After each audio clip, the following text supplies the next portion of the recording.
नमस्कार। मैं जंजवार के लिए पीयूष पंत। अभी जो जीएसटी की जो काउंसिल हुई थी, अभी जो काउंसिल की जो मीटिंग हुई है, उसमें जो है वित्त मंत्री निर्मला सीतारमण ने अपने हाथ खड़े कर दिए। उन्होंने साफ साफ कह दिया कि राज्यों को जो कंपनसेशन है वो अभी केंद्र सरकार नहीं दे पाएगी, लिहाजा उन्हें ही कोई अपना इंतजाम करना पड़ेगा।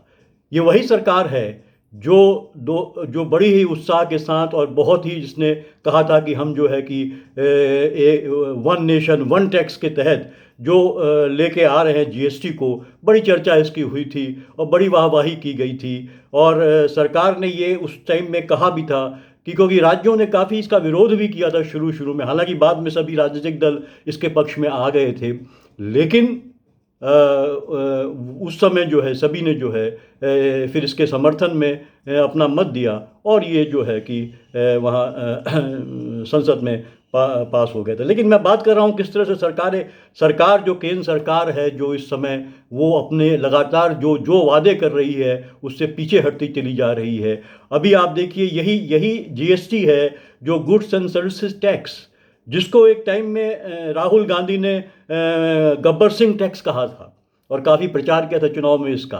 लेकिन आज वही बात सामने आ रही, क्योंकि आज जो राज्य जो है वो काफ़ी नाराज़ दिखाई दे रहे हैं और ये गुहार लगा रहे हैं केंद्र सरकार से कि उनके हिस्से का जो रेवेन्यू है, जो आपने वादा किया था, वो आप दीजिए। लेकिन सरकार है कि वो अपने हाथ खड़े किए हुए है। और सीतारामन जी ने तो ये भी कह दिया कि जो है कोरोना जो है वो जो है कि it's an act of God, माने यानी कि ईश्वर का दिया हुआ ये महामारी है, यानी कि सरकार कुछ नहीं कर सकती। फिर सीधे सीधे जो है जो अर्थव्यवस्था गिर रही, उनका इशारा था, उस पर भी सरकार कुछ नहीं कर सकती है। तो सरकार ने इस तरह से लोगों को ठेंगा दिखा दिया है, अपनी जिम्मेदारी से सरकार कहीं ना कहीं जो है दूर हटती चली जा रही है।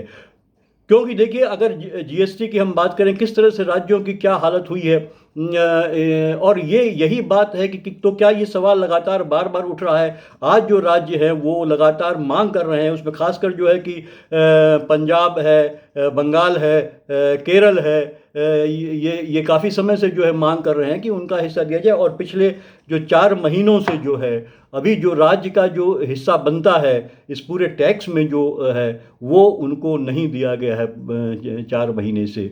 तो आप समझ सकते हैं उनके लिए दिक्कत क्या हो रही है। कि ये पंजाब के मुख्यमंत्री कैप्टन अमरिंदर सिंह ने तो कहा भी कि भाई ये सरकार की जिम्मेदारी बनती है, केंद्र सरकार की, उनका वादा था, उन्होंने जो वर्कआउट किया था कि हर साल 5 साल तक हमें जो है 14% जो है जो रेवेन्यू है वो बढ़ाकर हर साल 14% बढ़ा के दिया जाएगा। तो वो उसको पूरा करें। वहाँ पे जो है सीतारमन जी ने जो है ये भी बात कही कि दो रास्ते हैं या राज्य के लिए, या तो बाज़ार से जो है कि पैसा उठाएं, या फिर जो है वो एक ऐसा विंडो उन्होंने सजेस्ट किया है जहाँ की एक तय जो है तय तय रेट पर जो है कि वो ब्याज के साथ जो है वो जो है कि वो उधार उधार ले वहाँ पे। तो ये, लेकिन तो यही अमरिंदर सिंह का कहना था, ये तो आपकी जिम्मेदारी है, आप उधार लीजिए और हमें दीजिए, हमारा हिस्सा हमें दीजिए। बहरहाल मतलब ये बात ऐसी नहीं है कि जीएसटी को लेके ये सवाल आज ही उठाए जा रहे हैं। जीएसटी को उस समय भी कहा गया था कि ये एक बहुत बड़ा कदम है जो संघवाद पे सीधा सीधा अटैक करता है, जो राज्यों की जो स्वायत्ता है, जो उनका एक अधिकार है अपने लिए रेवेन्यू अपने खर्चे के लिए जो है कि करों के माध्यम से उगाही करना, उस पर सीधा सीधा एक जो है केंद्र का जो है नियंत्रण होने की बात थी। लेकिन ये एक इस तरह का बनाया गया था कि उसमें स्टेट को भी हिस्सा मिलेगा। आज वही स्टेट जो है जो उनका मुआवजा है, मुआवजा को लेके जो है वो परेशान हैं और लगातार वो ये मांग कर रहे हैं इस बात की कि उनका ये दिया जाए। ये कुल कुल राशि जो है मैं आपको बता दूं, ये लगभग जो है जो राज्यों को पूरा मुआवजा जाना है वो 2.35 लाख करोड़ है, जो अभी सरकार दे नहीं पा रही है। सरकार, आपको याद होगा कि सरकार ने जिस तरह से कहा था कि नोटबंदी और उसके बाद ये लगा दिया था और बहुत वाहवाही लूटी थी, लेकिन आज स्थिति ये बन गई कि हर तरफ से जो है आलोचना हो रही है और ये कहा जा रहा है कि ये जो जीएसटी है वो पूरी तरह से फेल हो गया। हालांकि इस बात को तो कैग ने, सीएजी ने जो है जुलाई 2019 में ही ये बात कह दी थी कि जिन उद्देश्यों को लेके जीएसटी बनाया गया था वो उद्देश्य में ये पूरी तरह से फेल हो चुका है। क्योंकि ये जो उसने ये भी कहा था कि जो रिटर्न जो फाइल करना है, जो रिटर्न कम फाइल हो रहे हैं, यहाँ तक कि जो है कि आप देखिए कि ये अगर आप पूरे आंकड़े उठा के देखिए, जो पिछले जब से ये लागू हुआ है 2017 में शायद ये लागू हुआ था, जब 2.5-3 साल जो हो गए उसके आंकड़े देखिए, तो कभी भी ये अपने टारगेट को बहुत कम समय रहा है। एक दो ही बार ऐसा हुआ है जब तिमाही जो टारगेट रहा है जीएसटी का कलेक्शन का जो है वो 1 लाख करोड़ का जो 1 लाख करोड़ का जो टारगेट रखा गया था उसको वो पूरा कर पाए या उसको क्रॉस कर पाए, बहुत कम ऐसा हुआ है।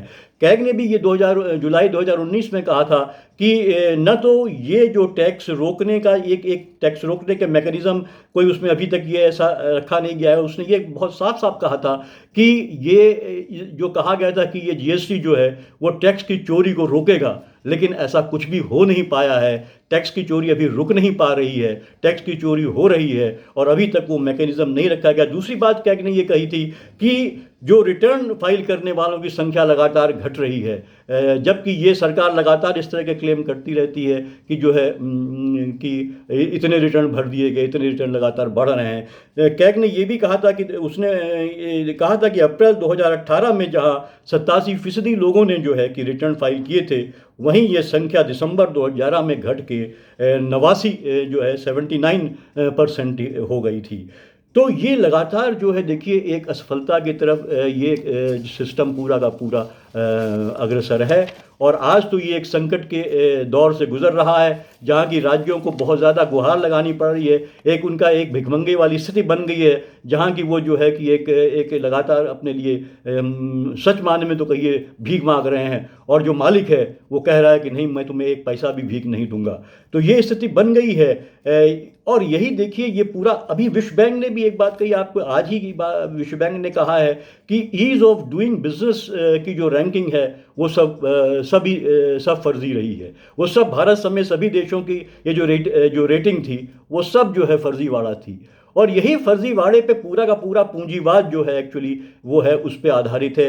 यही आप देख रहे होंगे किस तरह से हमारे देश में भी लगातार है आंकड़े गिनाए जाते हैं, चाहे अर्थव्यवस्था हो या कोई और मसला हो, उसमें लगातार आंकड़े दिखाए जा रहे हैं और वो भी झूठे और आंकड़ों का सहारा लिया जा रहा है और अपनी बात को सरकार जो है सही साबित करने की कोशिश कर रही है। तो ये आंकड़ों की फर्जीवाड़ा भी हमारे देश में बहुत चल रहा है। ये पूरा का पूरा एक पूंजीवादी जो व्यवस्था है, पूंजीवादी जो सोच है, ये उसकी कारगुजारियां हैं, वो इसी तरह से काम करती है, लगातार जो है फर्जीवाड़े करती रहती है और जनता को जो है बेवकूफ़ बनाती है और अपने जो सत्ता में लोग बैठे हुए हैं, जो पूंजीपति हैं, उनके जो है हितों को साधती रहती है।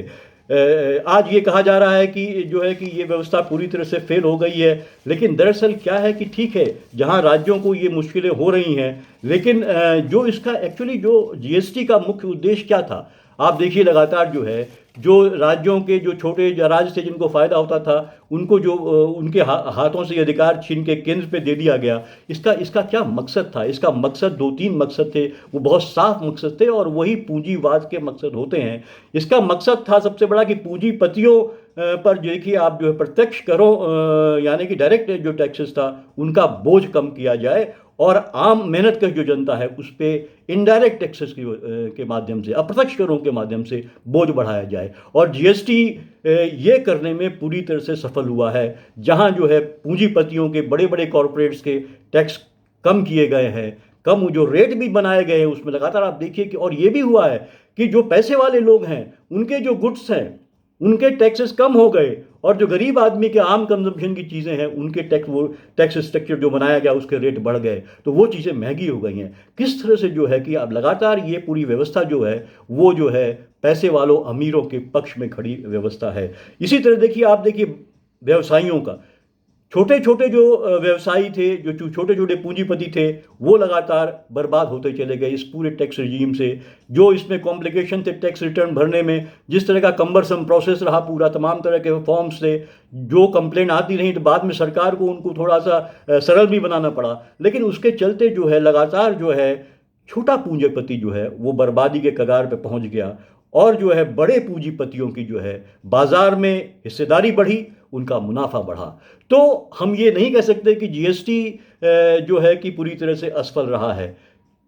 ये सही है कि जो राज्य हैं उनका जो हिस्सेदारी है, उनको से जो वादा किया गया, जो उनका हिस्से का जो कर कट गए, जो उनके इनडायरेक्ट टैक्सेस थे, तमाम तरह के जो सेल टैक्स और जो वैट इनके माध्यम से उनको मिलते थे, वो कट के जब जीएसटी में शामिल हो गए तो वहाँ उनको नहीं उनकी हिस्सेदारी मिल रही है, उनका जो बकाया है उसका भुगतान उनको नहीं हो रहा है केंद्र की तरफ से। लेकिन इसका जो मुख्य पर्पज़ था, क्योंकि ये सारी देखिए विश्व बैंक डिक्टेटेड ये सारे पॉलिसीज़ हैं जिनको हमारी सरकारें फॉलो कर रही हैं, और वो पूंजीपतियों को मुनाफा दिलवाने हमेशा विश्व बैंक की जो पॉलिसीज़ होती हैं वो पूंजीपतियों के पक्ष की पॉलिसीज़ होती हैं। और ये इस मायने में जीएसटी पूरी तरह से सफल रहा है कि उसने जो है मध्यम स्तर के और छोटे, खासकर छोटे पूंजीपतियों को, छोटे जो व्यापारियों को पूरी तरह से बर्बाद कर दिया है। और जो अंबानी अडानी जैसे जो बड़े बड़े या और भी जो दूसरे बहुत बड़े बड़े हैं उनको जो है, और अब आप देखिए अंबानी लगातार जो सबसे अमीर व्यक्तियों की लिस्ट में पायदान में लगातार ऊपर चढ़ता चला जा रहा है। कैसे?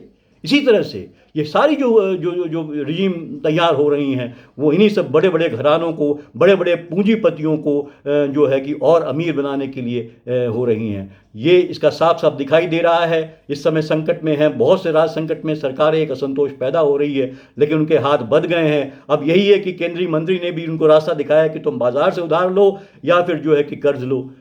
अब ये स्थिति बन गई है तो करें, सांप सिंदूर वाली स्थिति पैदा हो गई है। करें तो क्या करें? वो उन्होंने खुद जो है कि ये पास किया था, ये कानून जो है जब लोकसभा और राज्यसभा में आया था तो उनकी तो हिस्सेदारी इसमें खुद ही है। अब वो फंस गए हैं, तो लिहाजा जो है कि उनके लिए मुश्किल पैदा हुई है। ये मुश्किल इसी तरह बढ़ती रहेंगी क्योंकि सरकार धीरे धीरे, आप देखिए, आपको सिर्फ जो है कि वो मंदिर की डोज देती चली जा रही है, जैसे घुट्टी होती है बच्चे को पिलाई जाती है।